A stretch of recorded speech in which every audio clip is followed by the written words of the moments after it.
시간 고린도전서 3장 18절에서 20절 말씀을 통해서 속이지 말라는 제목으로 함께 은혜를 나누겠습니다. 제일 먼저 18절을 보시기 바랍니다. 아무도 자신을 속이지 말라 말씀하십니다. 그 이유가 무엇일까요? 그것은 바로 이 세상의 지혜를 신뢰하는 자기를 신뢰하는 지적인 교만과 착각 때문입니다.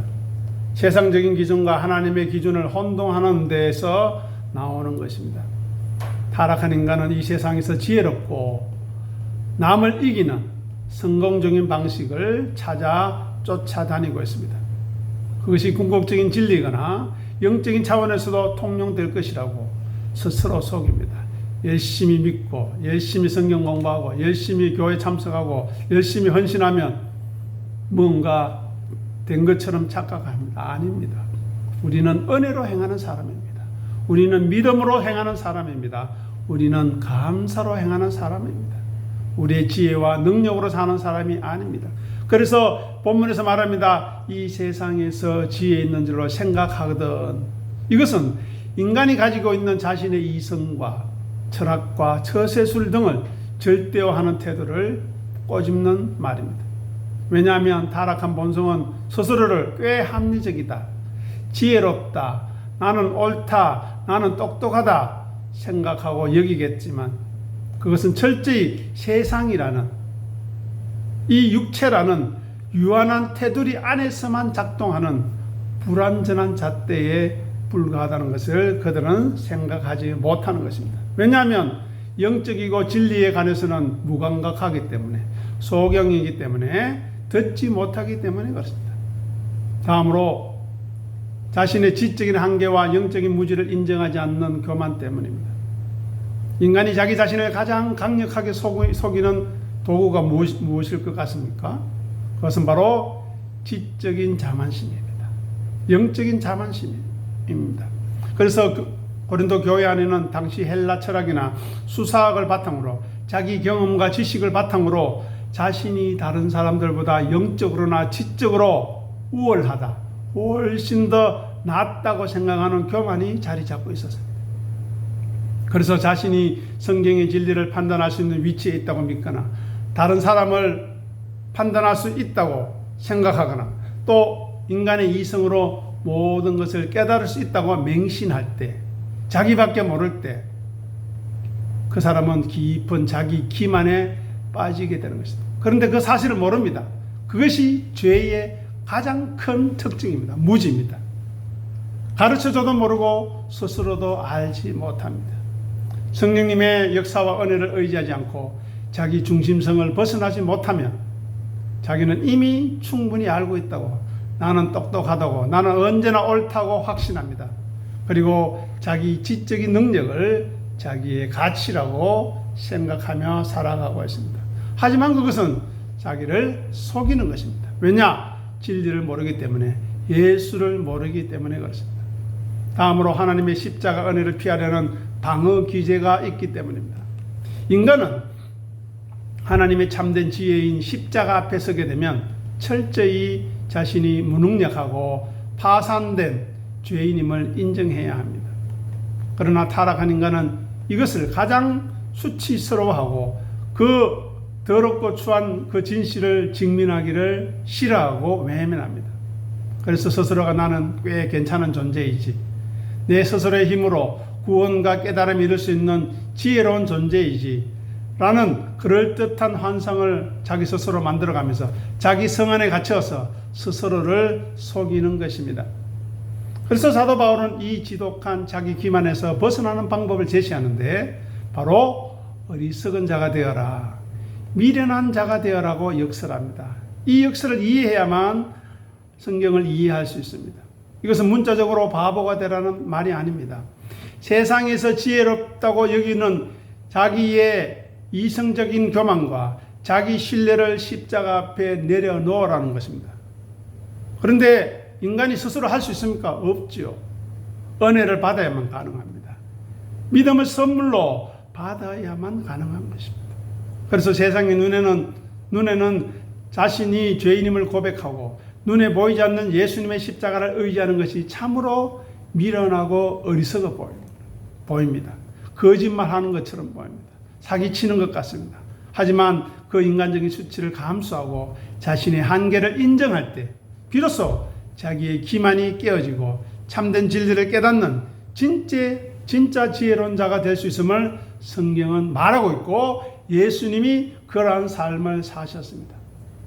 다음으로 세상에서 지혜로운 자가 아니라 어리석은 자가 되어야 하는 이유는 무엇일까요?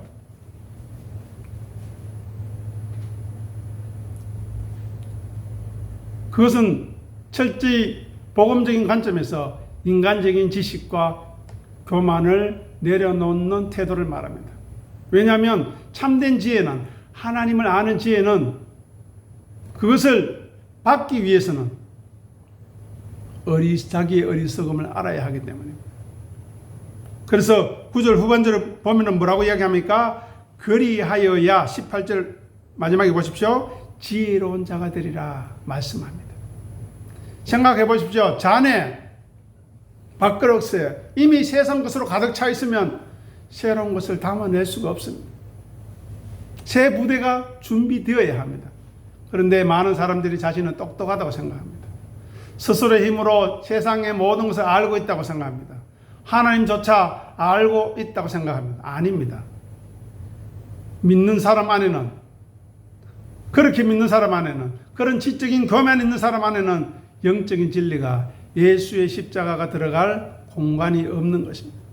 그래서 참된 진리이신 그리스도를 마음에 온전히 받아들이기 위해서는 먼저 우리 안에 알량한 지식과 판단력과 의지하던 자기 경험, 자기 돈, 자기의 어떤 소중하게 여겼던 것을 비워내는 어리석어지는 과정, 항복의 과정, 자기를 낮추는 과정이 절대적으로 필요한 것입니다. 그런데 세상 사람들은 이것을 스스로의 힘으로 할 수 없는 것입니다. 그리고 우리가 믿는 세상의 지혜가 하나님 앞에서는 무익하기 때문입니다.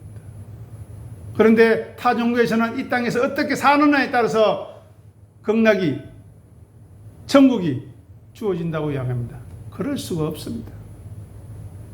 그러면 이 세상이나 천국이나 뭐가 다릅니까? 오해하고 착각하는 것입니다.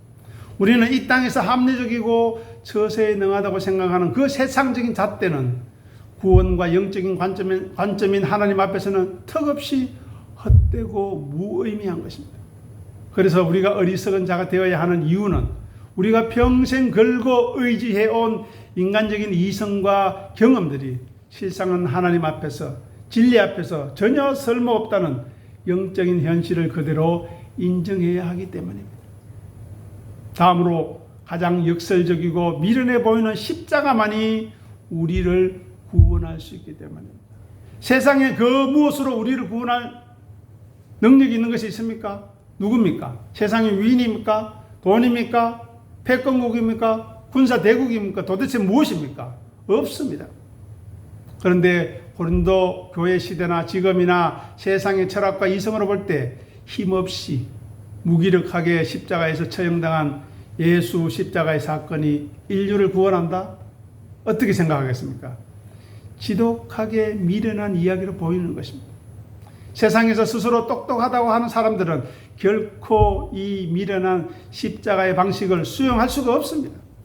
그렇기 때문에 구원을 얻으려면 철저히 세상 사람들에게 그런 논리도 안 맞는 신화 같은 것을 믿는 미련한 맹신도라고, 어리석은 자들이라고 하는 비웃음을 감당할 각오를 해야 합니다. 십자가의 복음이라는 참된 진주를 쟁취하기 위해서는, 우리의 것으로 삼기 위해서는 세상의 조롱을 감수하는 바보가 기꺼이 되라는 뜻입니다. 그래서 바울이 어리석은 자가 되라고 촉구하는 이유는 하늘에 계신 아버지 하나님의 은혜로 살아가는 것이 자기를 비우고 낮출 수 있는 근본적인 이유가 된다는 것을 알기 때문에 궁극적인 겸손의 자리로 나아가라는 의미입니다.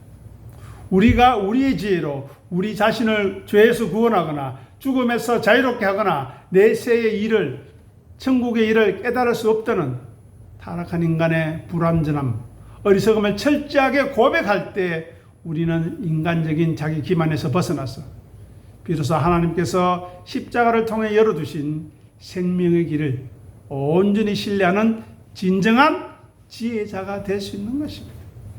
자, 다음으로 세상의 지혜가 하나님께 어리석은 이유는 무엇입니까? 바로 영리한 자기들의 꾀, 겉모술수, 남들 속여서 돈 빼앗고 남들 속여서 세상에 좀 더 많이 가지는 그것이 결국 자기를 파멸시키는 함정이 되기 때문입니다. 한번 생각해 보십시오. 내가 남을 속였어. 내가 갈취해서 어떤 것을 얻었다고 칩시다. 그것을 가지고 먹고 마시고 즐긴다고 합시다. 그게 참된 복입니까? 아니잖아요. 그래서 그것을 모르기 때문에 그것이 함정이 되는 것입니다. 세상의 지혜는 자기의 유익을 지키고 경쟁에서 이겨야 하고 자기를 높이는 교활함과 잔꾀로 나타나는 경우가 많습니다. 세상 사람들은 이 방법이 가장 효율적이고 똑똑한 생존 방식이라고 생각합니다. 하지만 전지전능하신 하나님의 눈앞에서 볼 때 그 잔꾀가 결국 자신들이 걸려들 함정이며 죄책이며 올무일 뿐이라는 것입니다. 이렇게 세상의 지혜는 하나님 없이도 살 수 있다고 믿게 만듭니다. 아니, 하나님 없이 스스로의 힘으로 살아가야 한다는 안달감에 정신병이 걸리는 것입니다. 불안한 것입니다. 언제 죽을까? 언제 빼앗길까? 늘 두려워 떠는 것입니다. 그래서 세상의 지혜가 많아지면 많아질수록 겸손한 것이 아니라 교만이 커지기 쉬운 것입니다. 오만해집니다. 거만해지는 것입니다. 그래서 세상의 지혜는 진리보다 설득력을 더 중요하게 여깁니다. 그래서 많은 사람들이 잘하는 말 있죠. 실컷 이야기하다 잘 안 되면 내 말 맞지? 내 말 맞지? 라고 주장하고 우기려고 하는 것입니다. 세상의 지혜는 인간의 죄를 정당화하는 도구가 되기도 합니다. 그래서 스스로 아주 치밀하고 똑똑하다고 생각하지만 결국 그 이기적인 목적 때문에 욕심과 욕망 때문에 올라가기를 걷게 되는 것입니다. 그래서 하나님 앞에서 지극히 어리석은 짓이요. 제가 늘 말씀드리는 것은 미래적인 심판만이 아니라 현재의 예수를 믿고 자기를 비우고 낮추어서 자기를 부인하고 자기 십자가를 지지 않는 그 삶이 심판이라는 것입니다. 그리고 그 심판의 삶이 이어져서 하나님의 심판, 영원한 심판 앞에 정죄를 받게 되는 것입니다. 다음으로 구원의 길, 십자가를 발견할 능력이 전혀 없기 때문에 그렇습니다. 아무리 인간의 철학과 과학과 논리적 추론이 발전하고 뛰어난다 할지라도 인간 스스로의 지성으로는 궁극적인 진리인 하나님을 알아가거나 영성에 도달할 수는 없는 것입니다. 아무리 과학이 발전해서 수백 년 살고 냉동인간 만들고 자기 유전자를 어떻게 해서 자기의 생명체를 길게 가져간다고 해도 어차피 유한한 것입니다. 오히려 세상의 잣대를 지혜를 들이대면 될수록 하나님의 참된 구원 방식인 예수 그리스도의 십자가는 말도 안 되는 약하고 수치스러운 것. 나약한 사람들이나 예수 믿지, 어리석은 자들이나 예수 믿지 하면서 치부해버립니다. 그런데 자기가 그 말을 하는 자기가 얼마나 어리석은지는 모르는 사람입니다. 참된 생명과 영원한 구원을 알아볼 수조차 없는 맹인과 같은 영적 무지함을 가지고 있기 때문에 그들의 똑똑하다고 하고 지혜롭다고 하는 것은 하나님 앞에 명백한 어리석음이 되는 것입니다. 다음으로 인간의 이성과 철학이, 과학이 영혼의 관점에서는 헛된 것에 불과합니다. 코스모스라는 책에 보면 창백한 지구라는 단어가 나옵니다. 우리가 지금 이렇게 화려한 조명 아래 괜찮은 문화에 살고 있는 것 같지만 지구를 떠나서 우리 행성만 지나고 천왕성, 명왕성만 가도요 푸르스름한 한 점에 불과하다는 것입니다. 창백한 푸른 점에 불과. 그런데 그 속에서 잘났다고 남 정죄하고 비판하고 욕하는 그 사람들은 도대체 누구입니까? 얼마나 어리석은 사람입니까? 세상의 지혜는 철저하게 이 유한하고 썩어질 물질 세계, 자기 육체의 한계에 갇혀 있는 것입니다. 그래서 땅에서 어떻게 하면 잘 살까? 어떻게 하면 높은 자리에 올라갈까? 어떻게 하면 남들보다 꿀리지 않게 멋지게 살까 고민합니다. 그런 생각들이 육신적인 성취에는 도움이 될지 모르겠지만 죽음 너머의 영혼은 해결해 주지 못하는 것입니다. 자기의 생명을 단 하루도 연장하지 못하면서 자기의 생명을 단 한 시간이라도 진리와 함께 하지 못하면서 그리고 한치의 앞에 운명도 통제할 수 없으면서 모든 것을 통제할 수 있다고 모든 것을 아는 것처럼 남을 욕하고 비난하는 그 인간의 생각은 결국 헛된 것이고 허무한 것일 뿐입니다. 자기의 미약함을 모르는 사람, 자기의 연약함을 모르는 사람, 자기의 무지를 모르는 사람 어떻게 하겠습니까? 하나님이 상실한 마음대로 내버려 두는 것입니다. 그래서 근본적으로 하나님을 배제하는 교만 위에 서 있기 때문에 어리석은 것입니다. 세상의 지혜가 가진 가장 치명적인 결함은 철저히 자율적이고 싶어 합니다. 내 인생은 나의 것이라고 외칩니다. 하나님으로부터 독립적이고자 합니다. 성경에 보십시오. 하나님 없이 살려고 하는 수많은 인간의 시도들이 얼마나 처절했으며 비참했으며 하나님의 심판 안에 있었는가 성경은 분명히 증거하고 이 세상의 역사도 그렇게 증거하고 있습니다. 그래서 성경에서 말하는 참된 지혜의 근본은 여호와를 경외하는 것입니다. 아멘. 그래서 세상의 지혜는 철학, 수사학, 합리주의, 과학이라는 이름으로 창조주의 자리를 피조물인 인간의 이성으로 대체하려고 합니다. 하지만 바벨탑처럼 자기 이름을 내기 위해서 꼭대기까지 지식을 쌓아 올리려 하지만 생명의 주권자이신 하나님 앞에서는 단번에 무너질 수밖에 없는 지극히 오만하고 미련한 반역일 뿐입니다. 그래서 하나님께서 세상의 지혜를 어리석게 보는 이유는 다음과 같은 것입니다. 그것이 하나님 없는 교만에서 출발해서 자기 스스로를 함정에 빠뜨리기 때문이고 참된 구원의 은혜인 십자가의 복음을 알아보지 못한 채 영원하지 않은 헛된 목표만을 향해서 눈에 보이는 가치만을 위해서 치닫고 있기 때문입니다. 이제 마지막으로 이 구절에 담긴 자기 부인의 정신을 살펴보고 마치도록 하겠습니다. 18절 보시면 스스로 꽤 지혜롭다고 여기는 자기를 부인해야 합니다. 타락한 본성의 가장 치명적인 약점이 무엇이겠습니까? 바로 내가 내 인생의 가장 훌륭한 좋은 자이자 판단자라고 스스로 속이는 것입니다. 그래서 고린도 교회 성도들은 세속적 이성, 세상의 지혜로 모든 것을 판단하려 했습니다. 우리는 무엇으로 판단하고 있습니까? 말씀으로 판단합니까? 내 경험으로 판단합니까?